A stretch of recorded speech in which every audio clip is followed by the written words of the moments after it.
नमस्कार साथियों, मेरे YouTube चैनल में आप सभी का एक बार फिर से स्वागत है।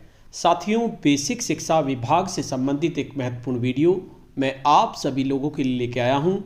एक नई न्यूज़ आई है जिसके अनुसार प्रदेश के सभी स्कूल कल अर्थात 11/12/2022 दिन रविवार को खुलेंगे। हालांकि आपको ये न्यूज़ अच्छी नहीं लगी होगी, लेकिन न्यूज़ आई है और मेरा फ़र्ज़ है आपको समय से अवगत कराना। इसके संबंध में दिनांक 11 दिसंबर 2022 को भारतीय भाषा उत्सव मनाए जाने के संबंध में प्रमुख सचिव का आदेश जारी हुआ है।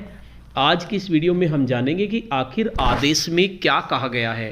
वीडियो को शुरू करने से पहले मैं आपको बता देना चाहता हूं, अगर आप चाहते हैं इस तरह की इन्फॉर्मेटिव वीडियो आपको एक प्लेटफार्म पर मिले, तो उसके लिए मैंने इन्फॉर्मेटिव वीडियो व्हाट्सएप ग्रुप और इन्फॉर्मेटिव वीडियो टेलीग्राम ग्रुप बनाए हुए हैं। आप चाहें तो मेरे ग्रुप से जुड़ सकते हैं।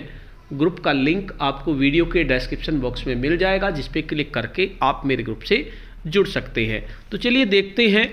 न्यूज़ ज़्यादा अच्छी नहीं है क्योंकि कल रविवार है और रविवार को छुट्टी होती है। 8 दिन तक शिक्षक इसका इंतज़ार करते हैं, लेकिन कभी कभी इस तरह के आदेश आ जाते हैं जिसका अनुपालन हमें करना होता है।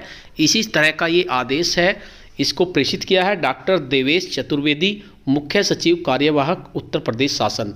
सेवा में समस्त जिलाधिकारी उत्तर प्रदेश। दिनांक 10 दिसंबर 2022 का ये आदेश है। विषय है आज़ादी का अमृत महोत्सव। कार्यक्रम की श्रृंखला में दिनांक 11 दिसंबर 2022 को महाकवि सुब्रमण्यम भारती जी का जन्म जयंती के शुभ अवसर पर भारतीय भाषा उत्सव के रूप में मनाए जाने के संबंध में आदेश जारी हुए हैं।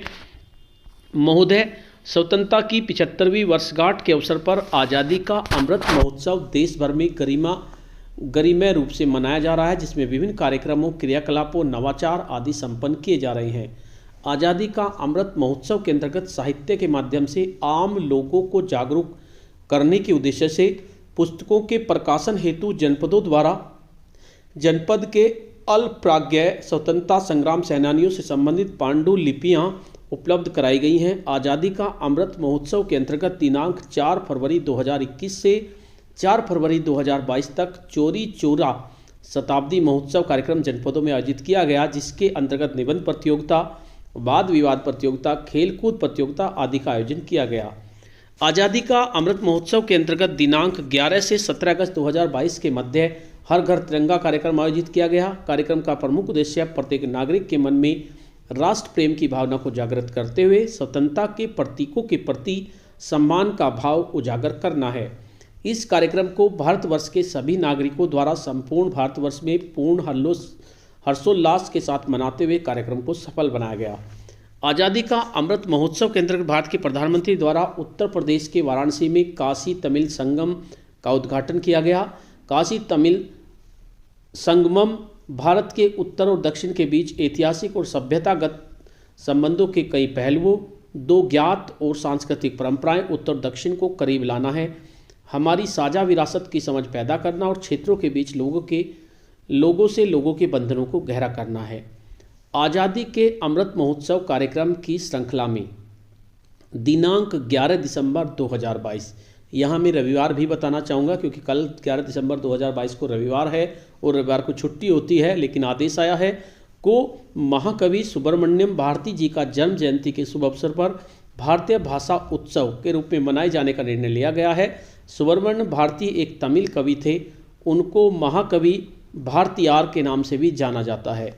वह एक कवि होने के साथ साथ भारतीय स्वतंत्रता संग्राम में शामिल सेनानी, समाज सुधारक, पत्रकार तथा उत्तर भारत और दक्षिण भारत के मध्य एकता के सेतु समान थे। भारत के पास समृद्ध भाषाई विरासत का महान इतिहास है। राष्ट्रीय शिक्षा नीति 2020 बहुभाषावाद की आवश्यकता पर प्रकाश डालती है और भारतीय भाषाओं को राष्ट्रीय एकता के लिए एक महान उपकरण के रूप में प्रस्तुत करती है। यह सुझाव देता है कि एक भारत श्रेष्ठ भारत पहल के तहत देश के छात्रों को भारतीय भाषाओं के महत्व को जानने के लिए प्रोत्साहित किया जाना चाहिए। भारतीय भाषाएं युगों युगों से सह अस्तित्व पूरक और एक दूसरे का पोषण करती रही हैं। कश्मीर से कन्याकुमारी तक भारत में सैकड़ों भाषाएं बोली जाती हैं और भारत के सभी राज्यों में मूल निवासी हैं जो एक से अधिक भाषाएं बोलते हैं।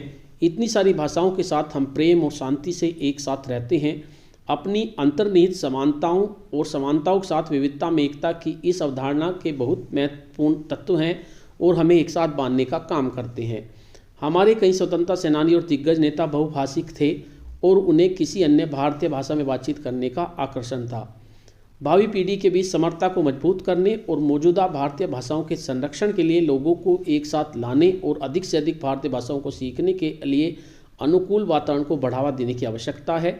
अपनी मातृभाषा में महारत हासिल करने से भारतीय भाषा उत्सव मनाने का उद्देश्य छात्रों और युवाओं को सभी भारतीय भाषाओं की अंतर्निहित एकता से परिचित कराना है। हर साल 11 दिसंबर को मनाए जाने वाले भारतीय भाषा उत्सव की परिकल्पना उत्सव के रूप में की गई है, जिसमें कई तरह के रोचक रोमांचकारी हैं। दिन भर मौज मस्ती और आकर्षक आयोजन होंगे। इस कार्यक्रम से लुप्तप्राय भारतीय भाषाओं के निरंतर विकास का मार्ग भी प्रशस्त होगा। उक्त कार्यक्रम सफलतापूर्वक आयोजित किए जाने से निम्नलिखित कार्यक्रम आयोजित किए जाएंगे। भारत में बोली जाने वाली विभिन्न भाषाओं के बारे में छात्र छात्राओं को विस्तार पूर्वक जानकारी दी जाए। भारतीय साहित्य के महान कवि सुब्रमण्य भारती के साहित्य और व्यक्तित्व उनके महान योगदान पर चर्चा की जाए। भारत की विभिन्न भाषाओं की महत्वपूर्ण पुस्तकों के बारे में छात्र छात्राओं को जानकारी दी जाए। भारतीय भाषाओं के महान कवियों और लेखकों के बारे में जानकारी दी जाए तथा राष्ट्र की एकता, अखंडता और नागरिकों मध्य प्रेम और सौहार्द बढ़ाने के उनके योगदान पर चर्चा की जाए। बच्चों के मध्य कविता, निबंध, वाद विवाद और चित्रकला प्रतियोगिता का आयोजन किया जाए। भाषा और साहित्य के विभिन्न रूपों यथा कविता, कहानी, उपन्यास, नाटक, महाकाव्य इत्यादि के बारे में बताया जाए और संभव हो सके तो किसी विषय पर नाटक का आयोजन भी कराया जाए। अतः आपसे अपेक्षा है कि आज़ादी के अमृत महोत्सव की श्रृंखला में देश की एकता और अखंडता को मजबूत बनाने एवं नागरिकों में आपसी प्रेम, सद्भाव, भ्रातृत्व बढ़ाने हेतु भारतीय भाषा उत्सव को जनपद में सभी स्कूलों में कार्यक्रम आयोजित करके भव्य रूप से मनाया जाना सुनिश्चित करें। तो ये आदेश दिए हैं देवेश चतुर्वेदी जो मुख्य सचिव हैं। तो साथियों, इस तरह का आदेश आया है। हालांकि संडे है तो इसलिए आपको बहुत मुश्किल लगेगा, लेकिन जिस तरह का आदेश है उसका अनुपालन हमें करना होता है। स्कूल में कार्यक्रम कराए जाएंगे, इनके बारे में बताया जाएगा सुब्रमण्यम जी के बारे में। तो आप देख लीजिए आपको कैसा करना है। आज की वीडियो में इतना ही। आपको यह वीडियो कैसी लगी? अगर आपको वीडियो अच्छी लगी तो इस वीडियो को लाइक करें, शेयर करें, वीडियो पे कमेंट्स करें।